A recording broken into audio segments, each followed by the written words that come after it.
Hello, ಹೇಳು. ಏನ್ ಮಾಡ್ತಿದ್ದೀರಾ? ಮಲಗಿದ್ದೀನಿ. Yamagauda F. ಯಾಕೇನಾಯ್ತು? ರಜೆ ಕೊಟ್ರು ರೆಸ್ಟ್ ಮಾಡ್ತಾ ಇದ್ದೀನಿ. ಆಮೇಲೆ Yamagauda ಫ್ರೆಂಡ್ಸಿಗೆ F. ಟೆಸ್ಟ್ ಮಾಡ್ತಾ ಇದ್ದೀನಿ. ಏನ್ ಮಾಡ್ತಿದ್ದೀರಾ? ಟೆಸ್ಟ್ ಮೆಸೇಜ್ ಮಾಡ್ತಾ ಇದ್ದೀನಿ. ಹೌದಾ, ಹ್ಮ್. ಫ್ರೆಂಡ್ಸಿಗ ಅಥವಾ ಇನ್ನೊಬ್ರು ಲವರ್ಗ? ಏಯ್, ಏನ್ Yamagauda ಕೇಳ್ತಿದ್ಯಾ? F. ಇರೋದನ್ನೇ ಹೇಳ್ತಿರೋದು. ಅಲ್ಲ ಸರಿ, ರೆಸ್ಪೆಕ್ಟ್ ಯಾಕೆ ಕೊಡ್ತಿದ್ಯಾ? ಕೊಡ್ಬೇಕು ಅನ್ಸ್ತು. ಏನಾಯ್ತು?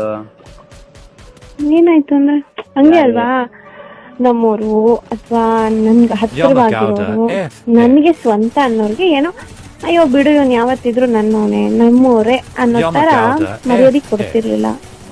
ಯಾರಿಗೋ ಕೊಡ್ಬೇಕಾ? Yamagauda F. ಏನಾಯ್ತು? ಹ? ಏನಾಯ್ತು?